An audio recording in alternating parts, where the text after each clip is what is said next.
Please be seated. Okay, you can resume the Yep. stand. You're still under oath.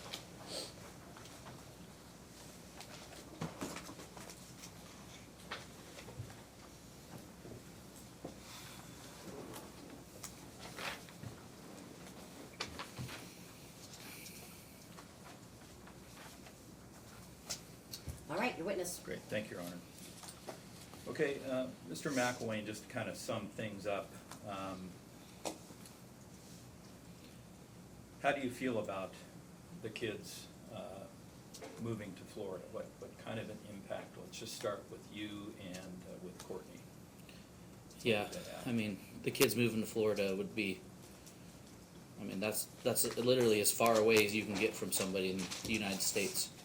You know, to me, that would be the worst thing for me and the kids, as far as I see it.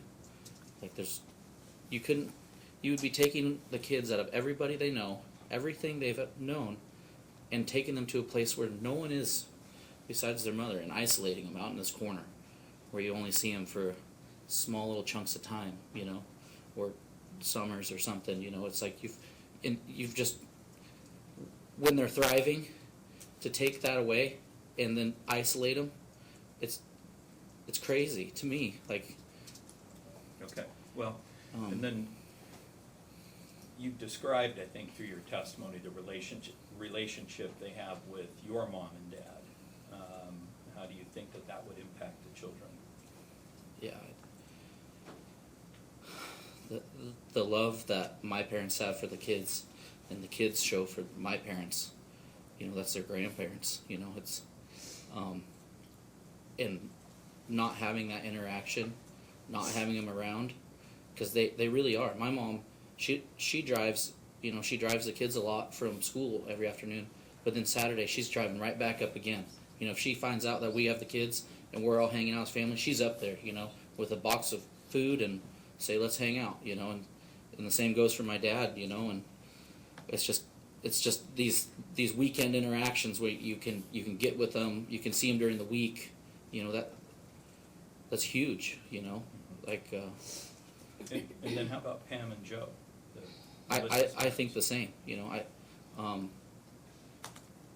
I believe that would be a detriment to them as well, you know, having their grandkids clear across the country. Do you think the ability to make Zoom calls, maybe do FaceTime, could make up for all of those daily interactions that the children have with you, Courtney, your folks, Melissa's parents, the extended family, the cousins, the aunts and uncles? I don't think so. I think that I think it's hard when you have that many relationships in one spot, you know, to maintain that with 30, 40 people, you know, to maintain something over the phone like that.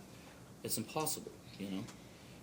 Where now they're getting to see everyone on a regular basis, where they don't have to make a FaceTime phone call to say hi to their grandma, grandpa. They know they're going to see them on a Saturday. They know they're going to see them on a Monday, you know. And that's maintaining a 30-person relationship, you know, where it's not going to happen for 2 teenage girls in Florida. There's no way, you know, that those relationships are going to completely and forever be changed, you know. And what I see is for the worse. Do you think that the detriment to the children of losing those daily face-to-face physical interactions would be worse if they were to move to Florida than if they were to stay? Yeah. And communicating with their mother via FaceTime, Zoom, that sort of thing. Yes, they would lose that day-to-day, you know, contact with her, but then with the summertime, the holiday schedules, those sorts of things, that overall impact on the children would be less than if they had to leave. I believe so. I think it's a lot easier for 3 kids to maintain a relationship with one person long distance than it is for 3 kids to maintain a relationship with an entire support group of people around them. You know, Okay, and then you mentioned in your earlier testimony that your job is going to be moving to 410. So when is that supposed to happen, or is that just talk? No, June 5th. June 5th. All right. What? I'm sorry. What was that? June 5th. June 5th, sorry. Yes, right, sorry. So you'll wind up having that Friday off. Correct. Okay. So it's just regular schedule, you're not working on weekends at all? No. Okay. No. All right. And you and Melissa never had any agreements about her moving to Florida, anything of that nature? No. She's kind of threatened it for a long time, you know, telling the kids for years that, oh, I'm going to move to Idaho, I'm going to move to Texas, I'm going to move to Arizona, Florida. You know, the kids would come back to me with this information. And so, you know, I kind of saw the writing on the wall. Your Honor, again, with that hearsay, I don't think we can say, I mean, I would love to, if we could. But Say what? I don't think we can say the kid said this, the kid Yep, said that. you're right. Well, all right, I suppose I could lay a foundation for the stress Yeah. and excited utterance, but, you know, okay. Maybe.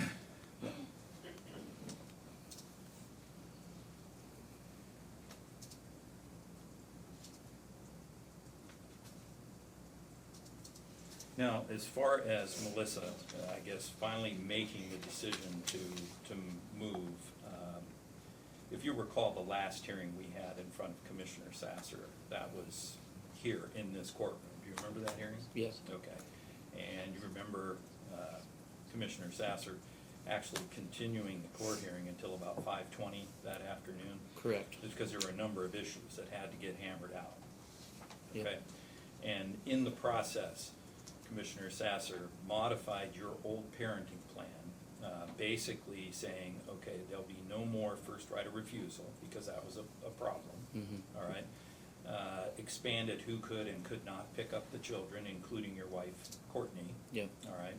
Melissa made a lot of remarks about a restraining order that she had on Melissa that on Courtney that prevented her from coming around, that was never entered, correct? Correct. There was never an order preventing that. And there were a number of other joint decision-making was another one that Melissa objected to. And it was shortly after that hearing that you received the paperwork from Melissa saying that she was gonna be making the move to Florida. Yeah, she actually, the last day of our court, in court, after we had settled on, you know, I gained 50-50 custody in the summer, some decision-making in the, you know, on schooling, just normal dad things that I feel are normal, you know, to, you know, have some decision-making on their schooling, have some, you know, some time, because recently, you know, they moved to 50-50 schedule in the summer. Those are all things I wanted. And then as soon as that was agreed upon, at the end of the court, Melissa said, and by the way, I'll be moving to Florida. Okay. And then she submitted paperwork, you know, later. But, you know, So what day was that? I'm sorry. November 20, I can't remember. I'm sorry. I think it was November 14th of 2022 was when the petition was actually filed, Petition for, relocation. no, okay, I'm asking, what day was the court? You know, I'd have to go back and check, Your Honor. How long Just- was after it was, how long after did the relocation paperwork come due? I can't remember. I'm sorry. Weeks, months? Weeks. Okay. Yeah, week. Okay. All right, and then you'd indicated earlier that you were willing to come up with a phone plan to split the cost 50-50 so that the children would have the ability to contact Melissa. That's Yeah, correct? that's Okay. correct.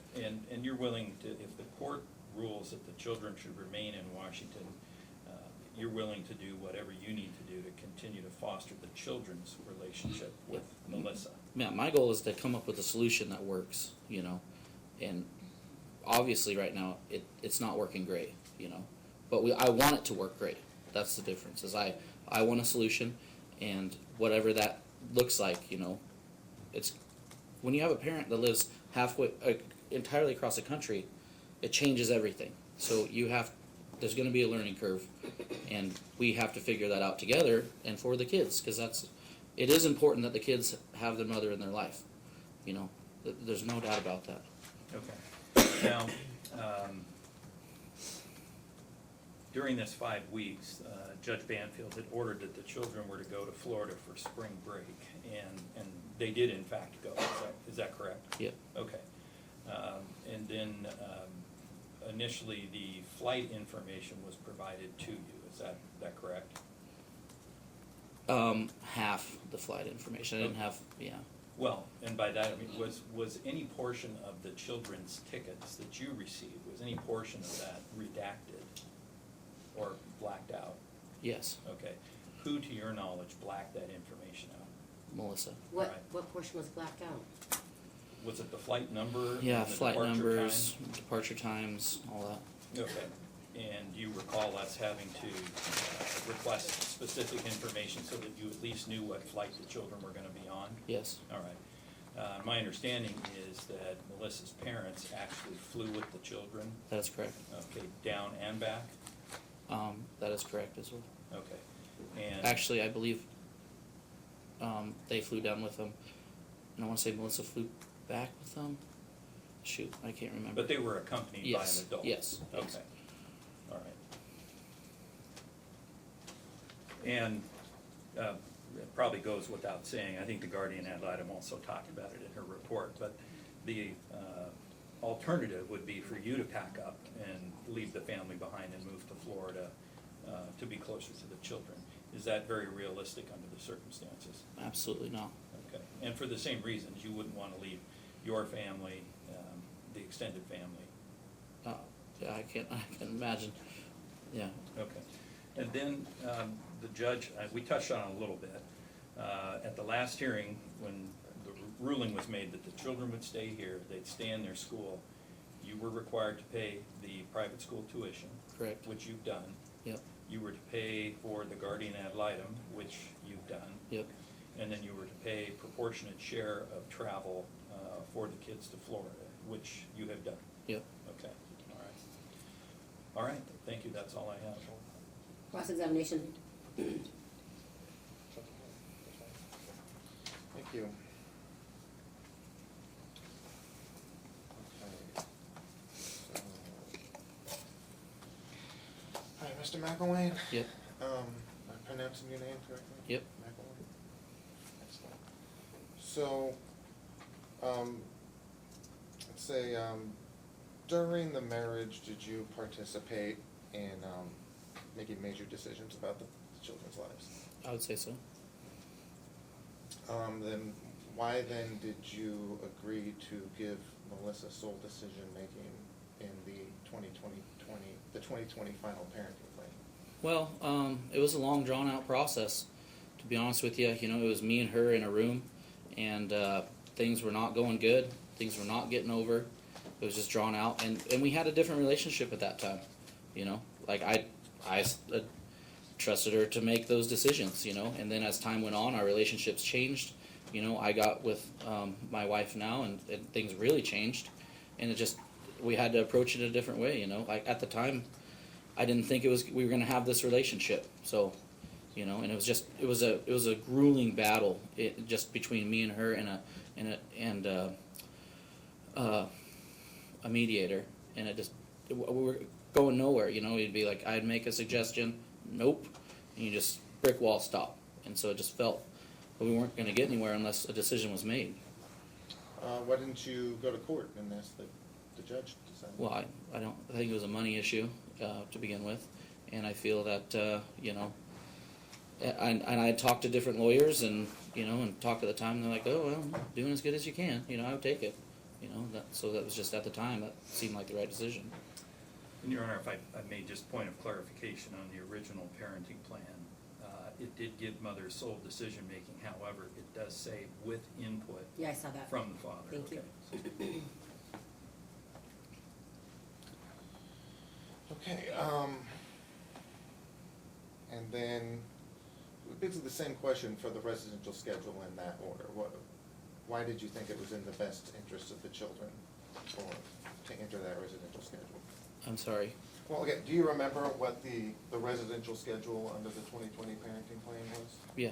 And how much time did it give you with the children? Well, at the time I had Thursday nights until Sundays and overnight dinners on, I believe it was, every other week, off week, I had a 2-hour dinner night with them and a kind of extended weekend. So you said And- overnight, sorry. Sorry, I didn't mean to interrupt. sorry, no, dinner night. Dinner. Dinner So nights you- every other week and once on week, and on the weekends I had Thursdays to Sunday. Okay, and, what about during the summer? Was it different during the summer? No. Okay, so then, are you saying that you had approximately, on average, 6 overnights per month with the children? I'm not sure on the math on that. It was every other weekend for 3 overnights at a time, is that what you said? Yeah, probably. Okay, so my question just, why did you think that was in the children's best interest to enter that schedule? Well, I didn't, well, like I said, when I talked to lawyers, they said, look, man, you're not gonna win this. Like, you can either go and throw $30,000 down the hole, or to me, it looks like you're kinda getting what dads get at the time, you know? And I said, well, they're like, you're gonna go and spend all this money and you're not gonna win nothing. And I had talked to a couple different lawyers at the time, and so I said, well, this is as good as it gonna get. So they're like, Thursday night, no dad gets Thursday night overnights, you know? And I'm like, okay, you know?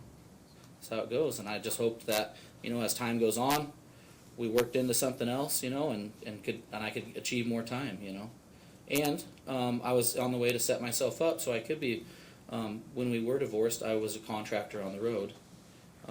But, you know, I had just finished out as a journeyman, and my end goal was to be at home, and I have worked myself into that to make myself more available. So you're saying it was your intent to try to get more time later? Yeah, of course.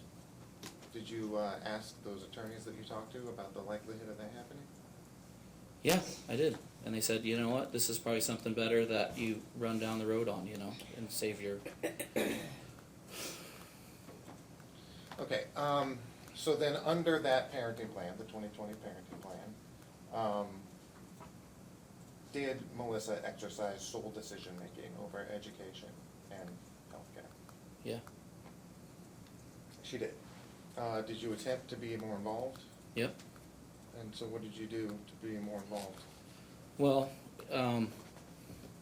all kinds of things. I mean, like I said, originally I would ask for, you know, overnights with the kids, extra time for my family, you know, and so it would turn into this battle where it was I had to give something to get something, and so it turned into where Melissa had control, and she liked that control, you know, where she had control of the kids and she used the kids as pawns with my entire family, where if you didn't do what Melissa wanted to do, you weren't going to get to see the kids. The only thing we cared about was the kids, and that was what she had on us, and she used it a lot, you know. I mean, shoot, like, I've never seen anybody treat my mom so terrible over children, and all she wants to do is see the grandkids. That's it. She could, you know, and so try to do that involvement. You know, it'd come into a brick wall and we'll say, never ask for time again, ever. You know, don't do it, you know. And then, you know, it changed a little bit where, you know, if you keep asking, she's like, okay, you can have this, but anyways, so yeah, it was just, you know, it was always a fight to get them and to get them. It was never just like pick them up on a Thursday, let them go, you know. It was always a fight. So can you give an example of what you said, where you would ask for something of Melissa, and she would ask something of you in return? Yeah. There was, I know there was one time, well, I'll put it this way. When I was in mediation, I said, you know, I want 50-50. And Melissa looks at me and says, you can have 50-50 if you get,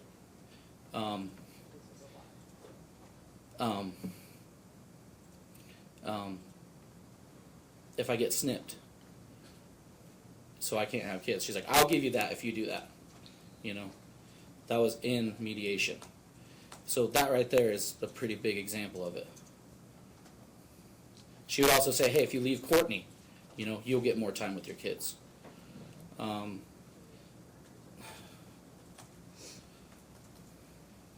she ever say those things outside of the context of the mediation? Like, is there any proof of her saying that?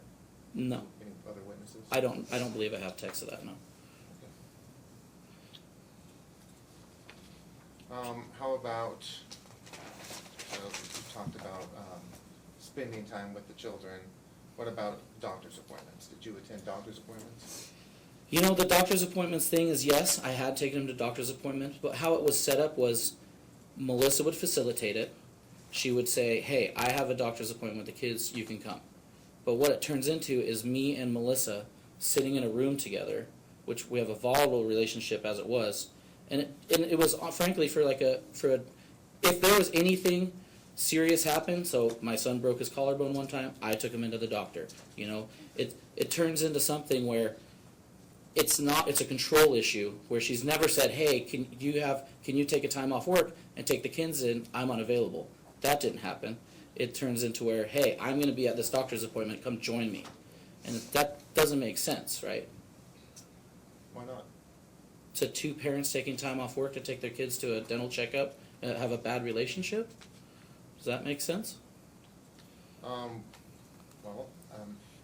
Doesn't it seem like to you that somewhat a parent that wanted to be involved in their life would do? You go to that appointment, wouldn't you want to put the children's needs ahead of your sort of bickering with the parent who you don't even have to speak to? Yeah, you would, but I just don't think that we were at that stage, you know. We hadn't come into that where it's not going to cause more trouble to kids be like, oh, there's mom and dad sitting there not talking to each other, you know, like angry. You know, I didn't want that to happen. If she would have ever called me and said, hey, I can't take him to this, can you take him to that? Yeah, you bet. So are you saying that there was always some sort of animosity between the two of you, like a tangible animosity between you and Melissa at that time? Well, as soon as me and my wife got together, yeah, it was not good. What do you mean exactly by get together?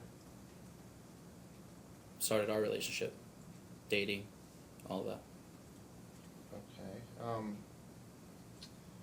So you talked about bringing, I think it was Mac to the doctor once when he broke a bone. Yep. Can you say more generally under the 2020 parenting plan, how often would you take them to a doctor's appointment, or attend one at all? Not that often. Okay. Do you know who their treatment providers are? Yep. You said that you and Melissa had a volatile relationship. Are you implying? Can you be more specific? What do you mean by volatile? Yeah, I think it was rarely a time that we could have a discussion one-on-one where it was never just strictly business like, hey, how's it going? How are you? How are the kids? Moving on. It was always shots fired, you know, like, how's your dog today? You know, if I dropping off the kids, don't ever bring your dog to the drop-offs, referring to my wife, you know. Like, these are real things that when you're just simply dropping off a kid, that it's hard to have that relationship with somebody.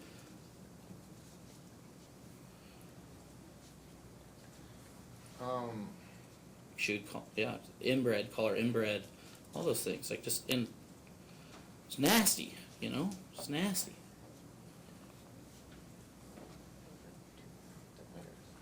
And is that the state of, in your opinion, of course, is that the state of things today? No, I think it's better. We're communicating through the app. You know, obviously we don't see each other a lot, so that's changed it.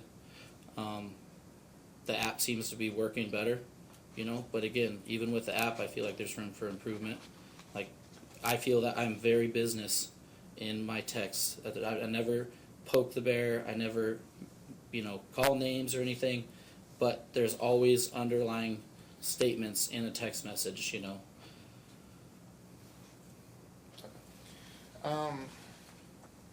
So perhaps your answer to this will be the same as one that I asked just previously, but why did you only go to one meeting with their counselor?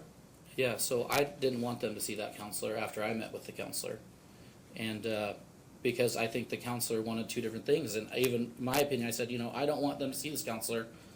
Again, I do not care, you know. Moving on, you know, you don't have a choice. And so, yeah.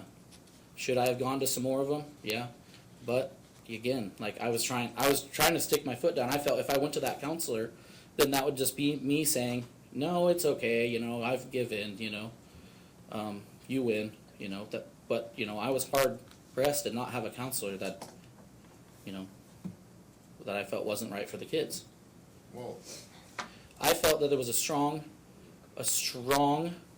mother presence when I feel that a counselor should be someone that the kids use as tools and someone they can talk to in private and use those tools and develop that relationship with their counselor that I don't have anything to do with. This is somebody that I want my daughter to have this relationship with that I really don't have a lot to do with. She's coming tools with. You know, obviously if there's real issues, the counselor should contact you and say, hey, we have a big problem here.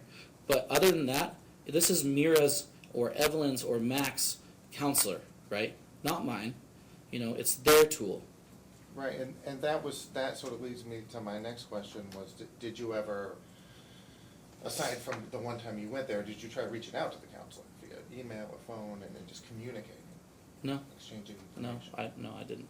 I did. I'm telling you the truth. I did not like that counselor one bit. I did not want to have anything to do with them. Okay. Yeah. And that was because she said what about 50/50? Well, there's a couple things. I'm not a religious person. Melissa is. So she was a Christian counselor. Again, to my understanding, she was.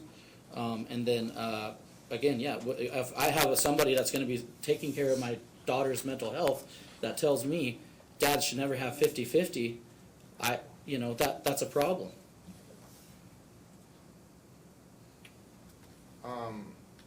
And what did she say about 50/50? She said dad should never have 50/50. We've gone through this statement like 4 times now. And why did she give a reason for that? I don't know. You know, I think she just said that dads shouldn't be mothers and mothers should have the sole time. It's something to that effect. I don't remember exactly how she put it. Do you remember if she referred to your work schedule? Yeah. Yeah, I think she said that I was all over the place and all that. And, you know, that was true during me and Melissa's relationship. Mm-hmm. But after that, I have been, as soon as we got a divorce, I did not travel during my kids' time. You know, there's a few times where I had a storm situation because at the time I was a contractor and we'd, you know, respond to ice storms or firestorms or something like that. So I would miss a weekend with the kids, you know, if there was something like that. But that was it was never on purpose. And if it did happen, I made sure that my parents had them. And even on those things, that's why we got rid of it, is like on that weekend, say, like, it was like, oh, great, an opportunity for my mom and dad to see the kids. Melissa's like, nope, you're not here, you don't get them, you know. And it was just a fight, you know. And even if she did let them see it, it was a fight all the way until the end. Like, hey, you know, my mom and dad really miss them. Like, can we work something out here? Can we get it figured out? And she would fight it. And then you're like, hey, it feels like you're in contempt here. And then she'd be like, okay, here you go, you know, you can take the kids. What do you mean by, you said that she was and what was her name? What was the counselor's name? I think it's Jenna DeSozzi. Wow. Yeah, I couldn't remember her. I don't remember. Okay, so, you said she was a Christian counselor. What do you mean by that? That's why I thought she came. That's what was my understanding, is that she was a Christian counselor. That's how she, I guess, in her business description at the time. So it was like a part of her practice, you're saying?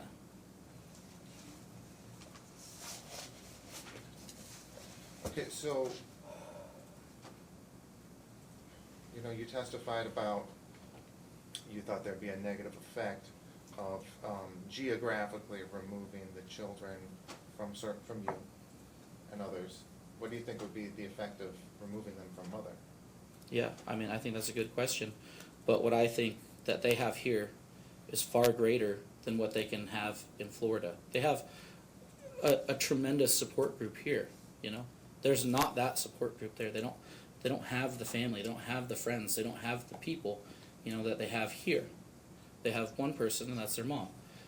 She might have friends down there, Melissa, but those aren't kid friends, you know. Those aren't people that how I would put it is you're going to take kids that are thriving right now and isolate them as far away from the family as you possibly can.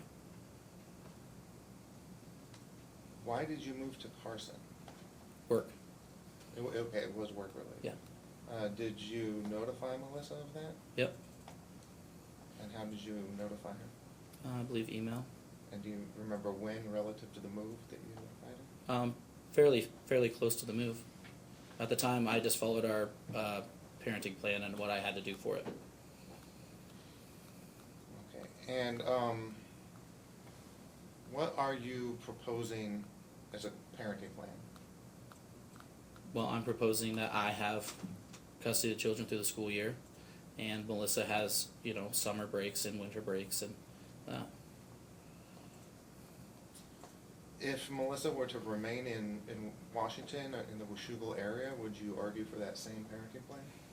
Yeah. Not the same one that's, you have them all year without her having visitation and she sees them in the summer? Oh, no, sorry, no. No, I would like to, that would be a whole different discussion, that I can't even go on that right now because we've been fighting this other thing for 6 months to Sure. move to Florida. Sure. And I'm not What? gonna ask you to speculate about that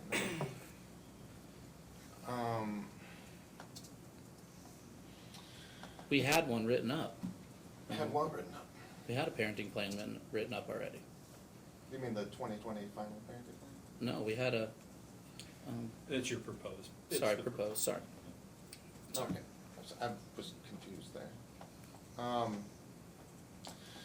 Okay, so prior to the temporary order that placed the children primarily with you, at least during the school schedule, what was your level of participation in their sports and extracurricular activities? At the time, I was not a coach. I did attend all their extracurricular activities as much as I could. Yeah. And how often would that be? Well, I would like to say I probably made over 80% of the time to whatever that is. I don't know what you're referring to, I guess.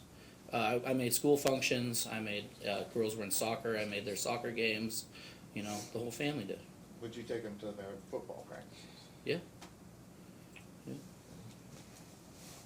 And then, do you recall a clause in the 2020 parenting plan in section 14 that says, quote, each parent will ensure that the children arrive on time to their scheduled activities and that they will attend the majority of their events. The children will not miss more than 1 out of 4 practices games that occur during their parenting time, end quote. Yep. Why did that have to be included in the parenting plan? Melissa really wanted it. I didn't want it, to be honest with you. I said, well, it makes it so, summer events, that really binds you down. Say, like, if you are in a traveling team, they play all the time. And you're like, what if we have a camp thing going on? I'm like, we do a lot of family camping trips in the summer, and I'm like, that makes it so I can only miss one through a sporting event. It was hard reading for me. I didn't want it written that way. Of course, if it's important to the kids, I make sure they're there.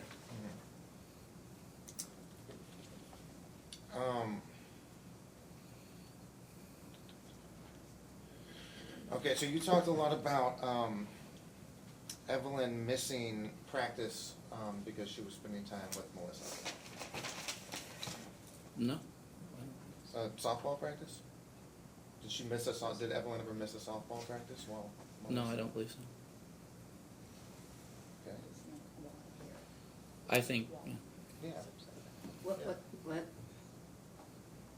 Well, my client was just specifying that. I was asking, which I think I did, but while she was here, did you not say? You mean before she moved? Or- After she moved? I think that what they did was they showed our family wizard with her saying she wasn't going to practice and don't contact her again. I think that was the reference to missing the practice. that's correct. So did she miss any other practices, Evelyn? She hasn't been home for any practices. So is that a no then? Yeah. Okay. Did she miss a game?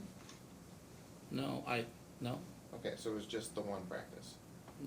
No. There wasn't a practice at all. It was just when he was trying to plan for the practice. Not See, yet. And my family wizard, he says, these are the days she has it. She said, you're not going. It's in writing. She's not going to any practices while I'm here. Don't contact me again.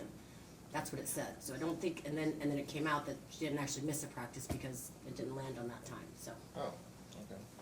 And do you know, why would Melissa not want to take the kids to practices during her parenting time? Well, I'm sure it's because she wants to spend as much time as she can while she's in town. Would you feel the same way if you were in her position?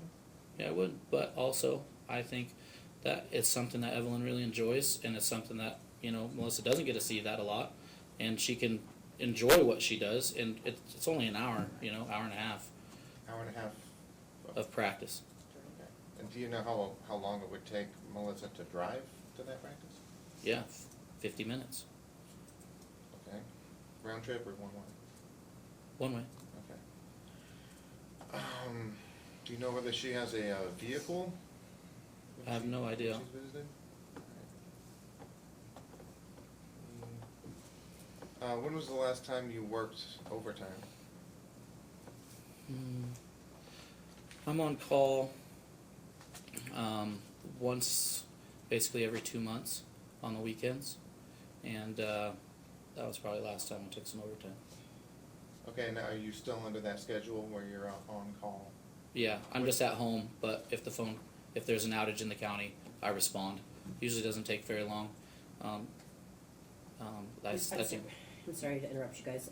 You said once every 2 weeks you're on call? I didn't hear you. No. 2 months? Yeah, it's it's a little less than that. It's like once every month and a half. Okay. I'm on call. And is that, hold on.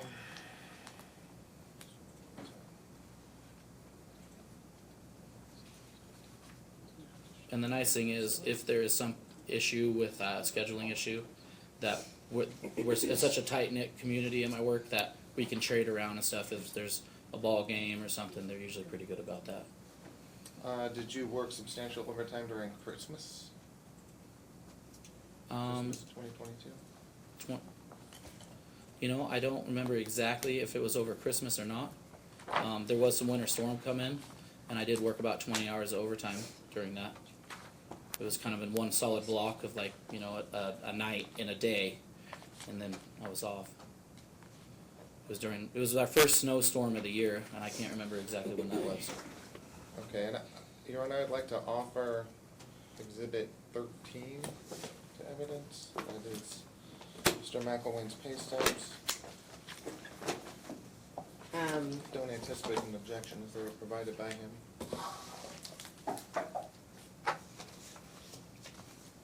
I'm not assuming there's no objection, but we have to have it identified and everything first. The witness has to identify the exhibit. Foundation. Pardon? Foundation. Yeah. Fine. Yeah, please.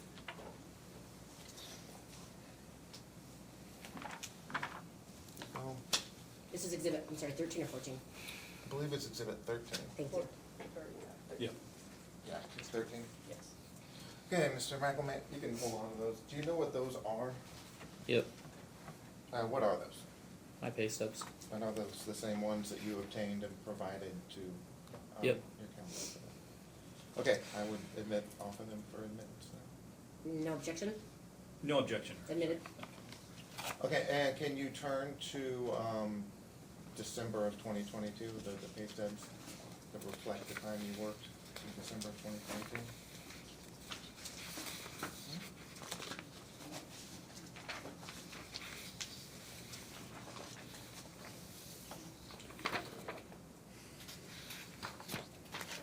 Okay. All right, and then on the upper right, or what number? They're all each numbered, so what number are you looking at? In the upper right hand corner? So I have 83 and number 1219. 1216 to 1231 pay date, and 1201 to 1215 pay date. Okay, and how much overtime does that show you making? Or working, I should say?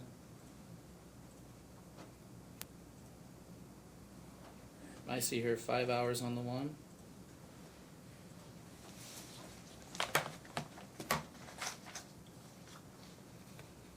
And 4.5 on the other, is that correct?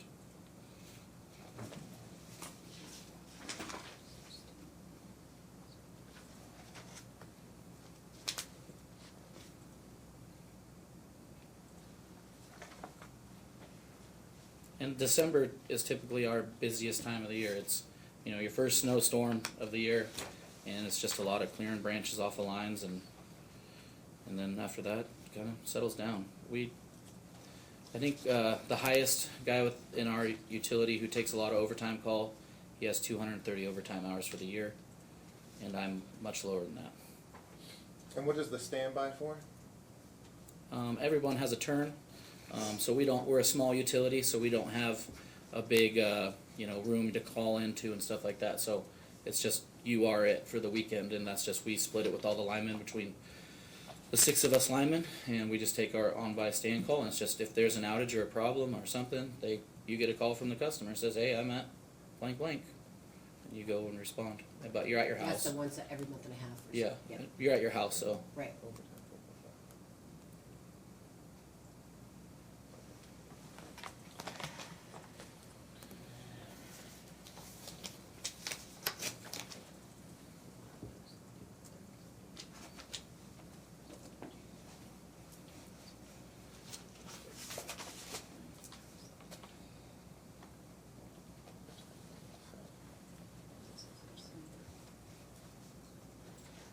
I can take those back.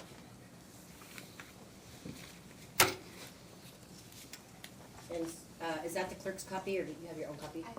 Thank you.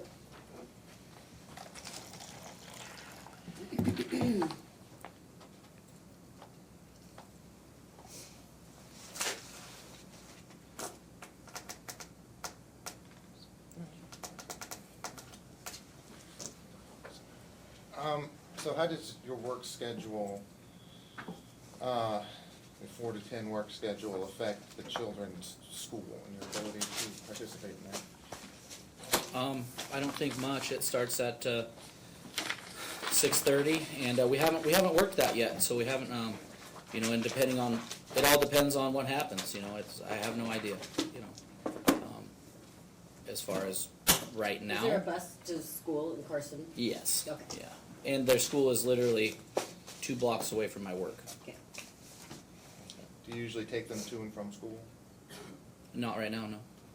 I do my best part to help out, but right now my wife's work was able to accommodate a split shift for her to where she can drive them down every day, and where my work wasn't able to do that. But I do start at 8 o'clock right now at work, so it is easy to get the kids to school if they were in Carson. Yeah. Okay, so do you remember when you first learned that Melissa intended to move? Yeah. When was that, approximately? November, December. Okay. And was that when she spoke to you after a court appearance? Well, I believe she officially kind of made it official at the court appearance. That she just said that to the judge, by the way, I'll be moving. Okay, and did she ever message you about that? Yeah, I believe so. Do you remember when that was? I do not. When did you first voice your opposition to that move? I don't remember the exact date. You said you don't recall. No, I don't remember exact date. Do you remember approximate? Yeah, it was within the deadline. I believe I had 30 days, I believe, Okay. to respond, and Okay. I did that. That's fine.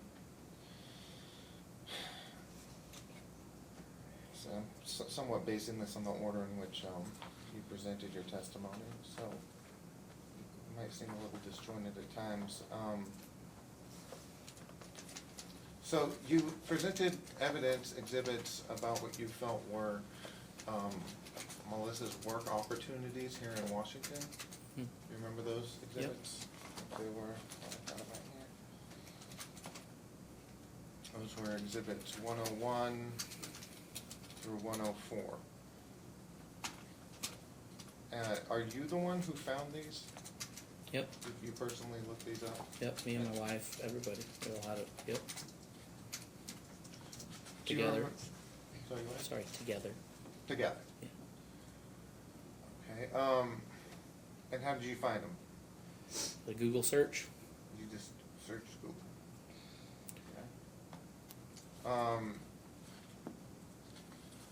Did you review Melissa's trial memo?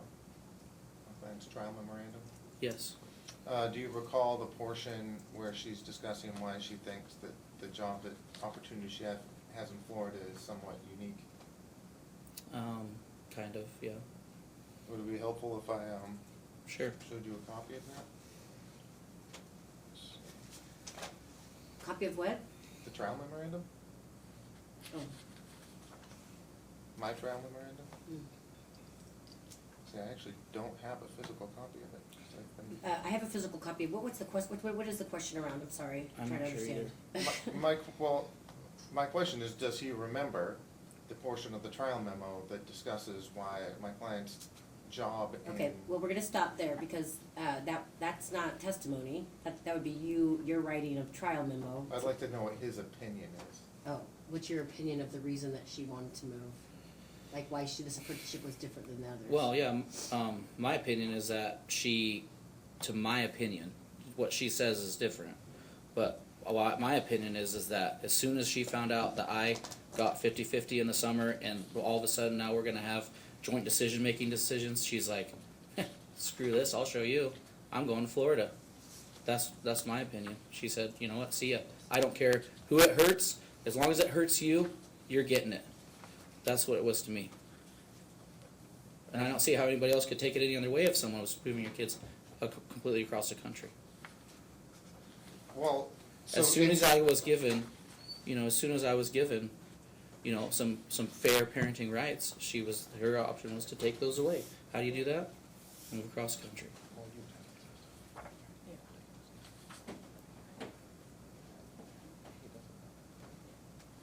So, Can I ask a question real quick? Sorry, Mr. yeah, of course, Strasberg. of course. I'm trying to understand this time when I should know it better, I apologize, but you guys had your initial parenting plan, then you went back to court and Commissioner Sasser, gave you more stuff. Whose petition was that? What did you go in for? Why were you guys back in So court? it all started with me and my wife's wedding, and the kids were. I remember now, yep. go ahead, Right. unless you want me to put it on the No. record. I could give you just a quick procedure. I remember that now, Okay. but now, so, yeah, you wanted your kids to be able to go to the wedding, she wasn't gonna let them go to the wedding. Yep. And then during that time, you guys addressed these other issues as well. Yep. Okay. Well, and it should be pointed out for the court that Commissioner Sasser is the one that made the comment, you guys need to rework this. Yeah, So that's what prompted it, and then a minor mod yeah, was filed. by who?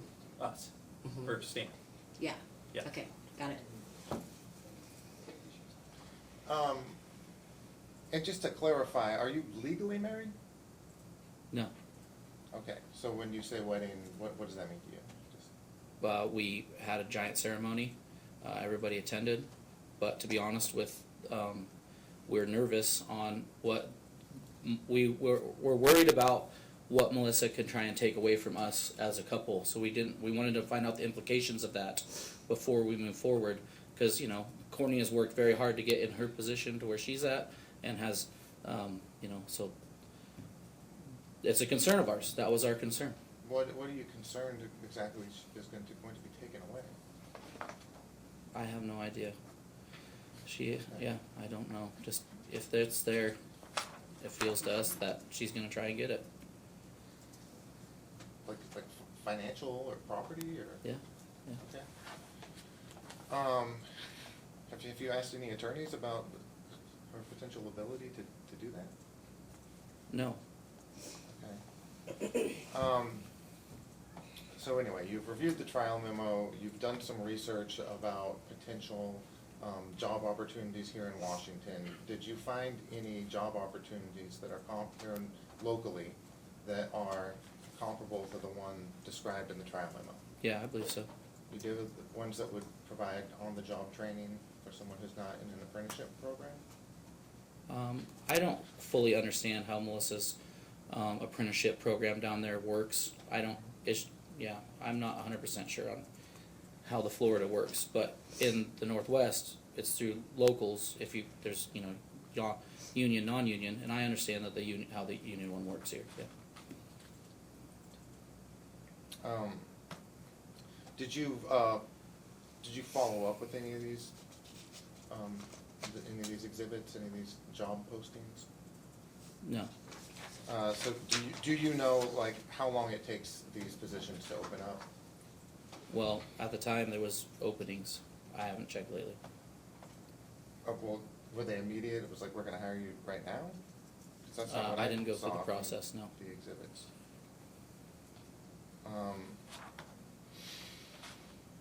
Do you know what the acceptance rates of these job postings were? No?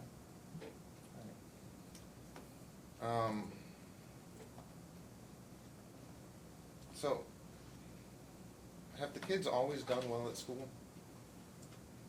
Yeah, Did most part. I noticed through homeschool that, and through COVID as well, you know, there's a big dip, but I think a lot of kids had a dip in COVID. But I feel that homeschool didn't help them out one bit. Wasn't that sort of required though, homeschooling? No, Due to not, COVID? there was a home session of this, but it was through the school, and then she moved them into her own homeschool. Have you seen their test records from that time? Yeah, And what is it, what do they say? they said that they were okay.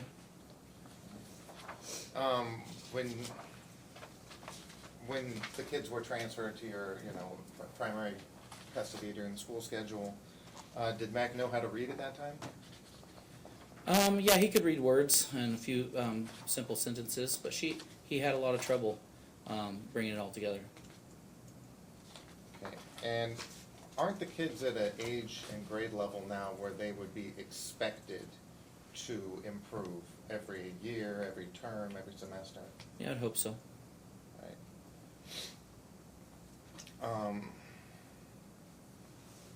Did you oppose moving the kids to Riverside? Yes. You did, and how did you oppose that? How did you express that? I can't remember if it was through a text message or email or what. Okay. You stated, your testimony was that prior to this current parenting order that's in place now, you were, quote, less involved, unquote, than prior to the current. Well, can you be more specific about that? What was your level of involvement prior to the current order? Well, I had them every other Thursday, right? And Thursday night after school and Friday. So my involvement at the time was to really not a lot, because through COVID and the homeschool, that's it. You can't be involved at something that happens at her mom's house.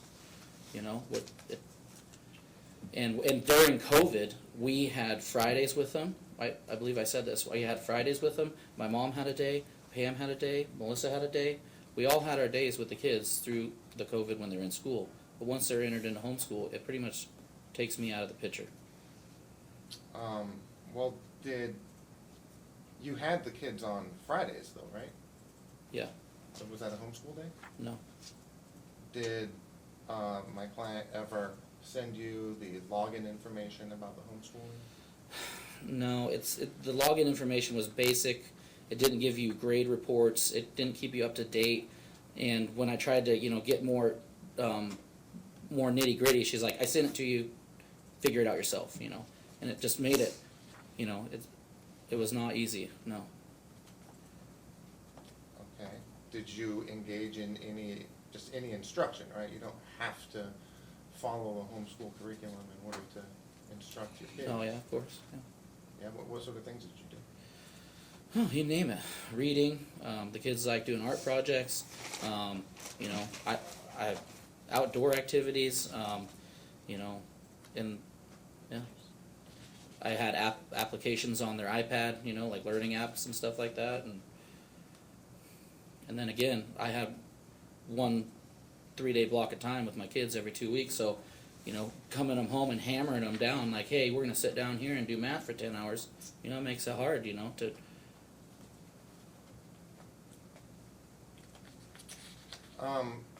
So you said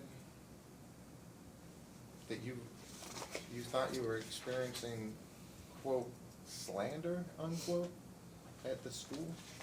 yeah. And you said that you could, quote, feel it, unquote. Yeah. Were there any, specific reasons you can identify?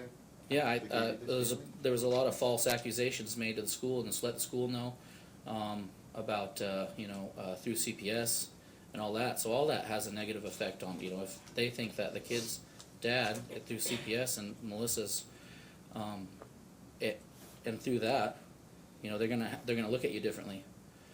When did CPS get involved? When did that happen? I believe Melissa tried to, she had, in November, she tried to say, she filed twice, and those were rejected, and then she came back and filed another one, and then it was about Mac's gun, and then that one was looked into, and then since then it's been nothing. They've interviewed, but when you go to pick up a kid at school, and they're like, oh, the CPS is interviewing your kids in the back. You're like, what? That looks bad on a parent. When was that? This was, I want to say in February, but I could be wrong. So after she was gone? Yeah. Okay, gotcha.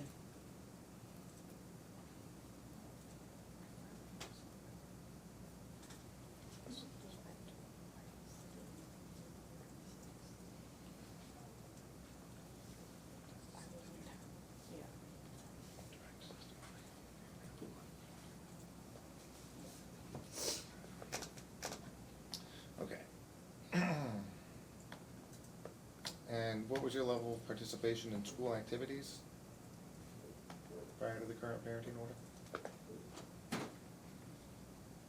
Like I said, not a ton. I would go to all their open days and stuff like that, but as far as pick up drop off, they were in the majority of time. I had them Thursday, Friday, Saturday, and so basically, if I had them, they were at school, whether I was taking them or my wife was taking them, somebody, and we'd go to all after school, after curricular activities. I always make sure we make Christmas events and any of those kind of events after school. Do you remember an incident where you did not attend Mira's Christmas recital?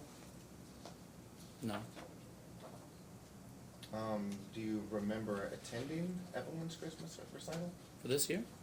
No, I think this would have been in the 2019-2020 school year. No, I do not. Okay. Was this at a school? I believe I have bel- photos. Probably would have been, well, so do you remember it or not? Well, Your Honor, I'm going to object. The first question was Mira. I know, and now that's it's jumped around. Evelyn. It's Evelyn, Mira, and I don't know which one you're talking about. We probably need to have a good date, and 1920 recitals would be interesting because most everything was shutting down. But The answer is no, I do not remember missing one. that's the answer. He doesn't know. Move on.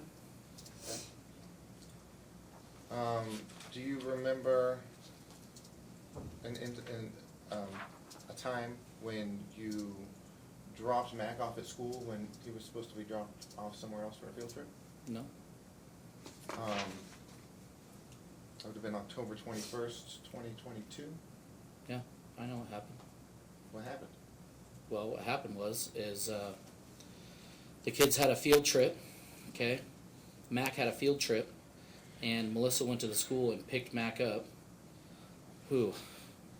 I worry about what I say because you're right. I do not exactly remember what happened, but no one was left Mac unattended.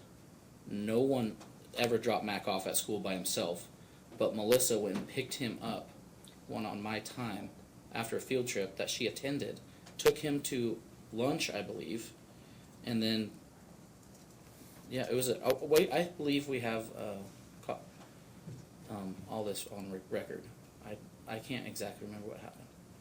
I don't want to say wrong. But no, I've never left my son alone. No. Why didn't you take him to the field trip destination? I think because Melissa was going. Did you forget? No.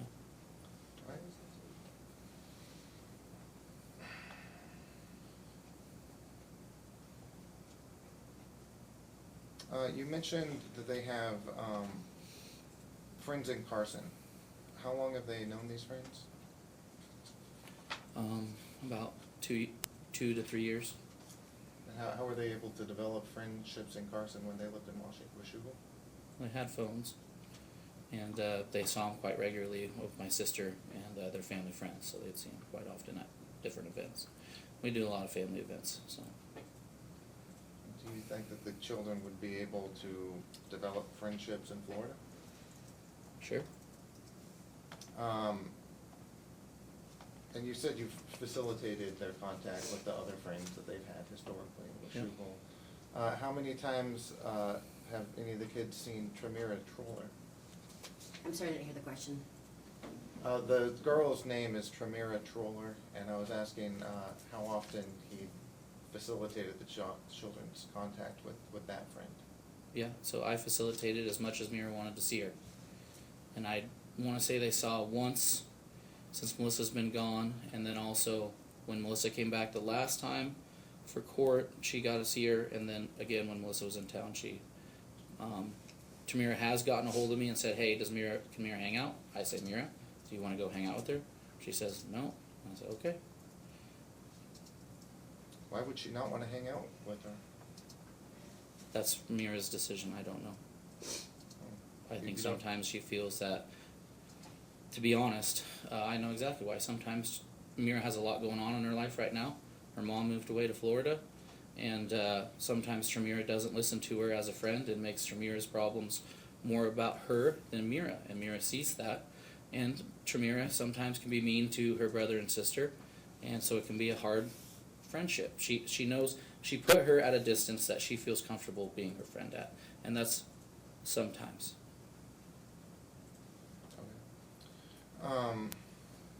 And can I just clarify, you said that your belief is that Melissa took the kids' phones away over the spring break? Yes. Is that what you said? Yep. Okay, do you know why? No. Did Melissa ever say anything to you about why? Yeah, she said that she couldn't afford them, and she thinks that the kids can do, I can't remember exactly how it was written, but she says that I think the kids don't need phones for a while. And did they have other means of communication? Like Through my access- phone. And did they have access to the internet? Not really, no. They don't have access to the internet at your house? They have an iPad. Okay. Yeah. Does it connect to the Yep. internet? Yep, they do. Yep, they have access to the internet, sorry. Okay. And then when were those phones returned to them? And I believe one phone was returned first before the other two? What? Were the phones ever returned? Not to my knowledge. Okay, so none of the kids have phones now? No. After spring break, the kids came home with no phones. The testimony was, let me quickly go through this. The testimony was that she took the phones away at spring break, including the one he purchased, and he never even received that phone back. All right, my client will have to refuse that. Have you ever taken the children's phones from them for any reason? No, not for an extended period of time. Sometimes, yes, if they get their screen time crazy for the day, I'm like, hey, phone's up, put them on the counter. Okay, that's all for my cross-examination, Your Honor. Any redirect? Yes, Your Honor, thank you.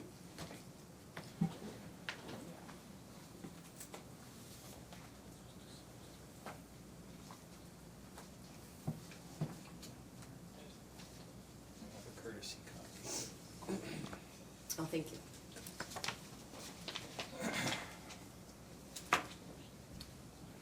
Stand while we're waiting for that exhibit to be marked.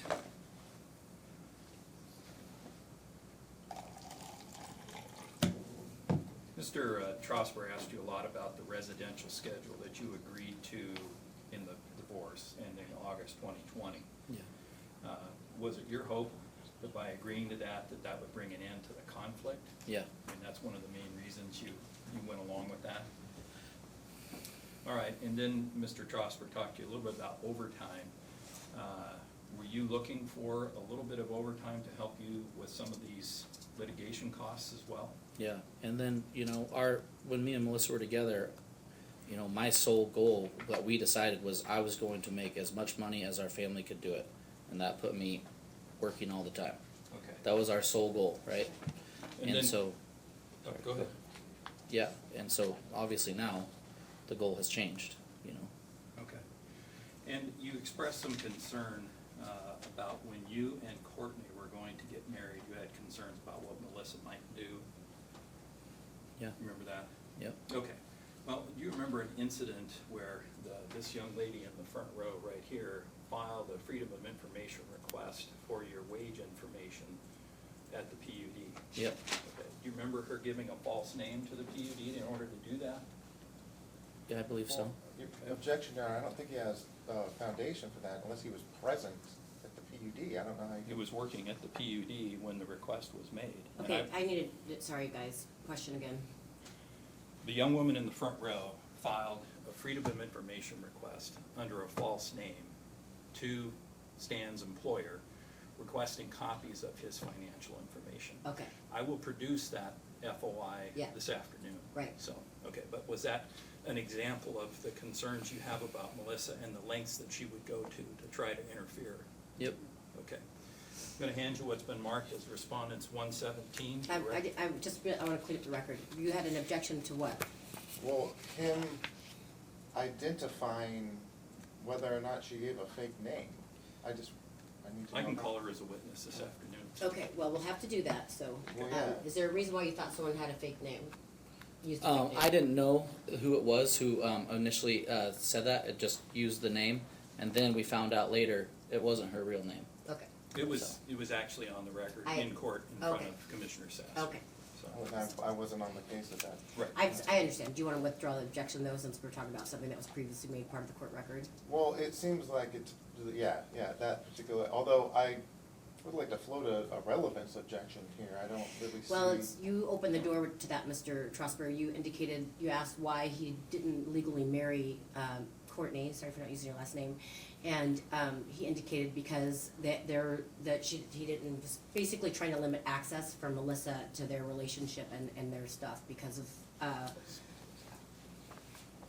bad things that have happened, which is apparently this is one of those bad things. Right, yeah, apparently, I think we'll have to. Well, yeah, but see. that's the relevancy, I think. Yeah. That's the alleged relevancy. I don't see Yeah. how that really implicates my client, because my client didn't do it, Well, I and don't, they would have to show that she was doing it. well, I guess we'll learn. I mean, it goes to weight, I guess, right? Sure. Yeah. And I do object to this, this exhibit. What exhibit number is this? It's 117. So this was not disclosed to me, and in general, I don't have a huge problem if the exhibit that was never disclosed is, a picture. Okay, let me of the slow you song. down really quickly. I think that's a good objection, especially if it was on direct. If you've opened a door and he's using something that he didn't know he was gonna have to use because of Well, questioning, we'll find out. He He's gonna- clearly knew he was going to use it. Yeah, He well, wouldn't most have people, these Mr. prepared. Trosper, just really quickly, I'm sorry. Usually what happens is people try to have all their exhibits that they're gonna use for impeachment or rebuttal, that they don't have to turn over, they have those prepared, hoping that somebody's gonna open the door, which it appears that door got opened. So we'll find out though. I will let you, see what foundation we have, and then we'll see what we're doing. And Your Honor, my purpose for offering 117 was Mr. Trosper asked a lot of questions about the interactions amongst family and friends, and I right. think this just goes to the heart of it. There's other ways to do it, but I think just to expedite matters, I would prefer to do it this way, so. Okay, give me a second, though, because we've Okay. got an objection on the table. Do you understand what he's indicating, Mr. Trosper? Yes. Do you Yes. still maintain your objection? Well, I'll probably have other objections. You but should I have probably, it's no- hearsay. I have no idea what Your this best is. objection here is hearsay. I don't even know what this is. I mean, I don't know who Pam is, I don't know. That, exactly, so, but you do know who Pam is, because she's come up, she's the The mother, mom. Melissa's mother. Mom, so unless Pam's testifying, Right, so, then Yes, yes, okay. I would object on hearsay okay, grounds, so then but- for what we do understand is, I think I feel like- is Pam on the witness list? I believe so, Your Honor. Okay, so what happens then, Mr. Trosper, and you guys can do this any way you want, because I will sustain your objection, however, then Pam gets on the stand, and we no longer have hearsay, we have both parties here, and she's gonna be able to testify, because what we're doing here is not being offered for the truth of the matter sort of necessarily, but to offer, the indication was there was no communication allowed between the kids and Mr. And the kid, Mr. wasn't allowing communication with her family. Apparently that's not the case, because we had testimony earlier, but now we've got all this communication between Mr. and her family.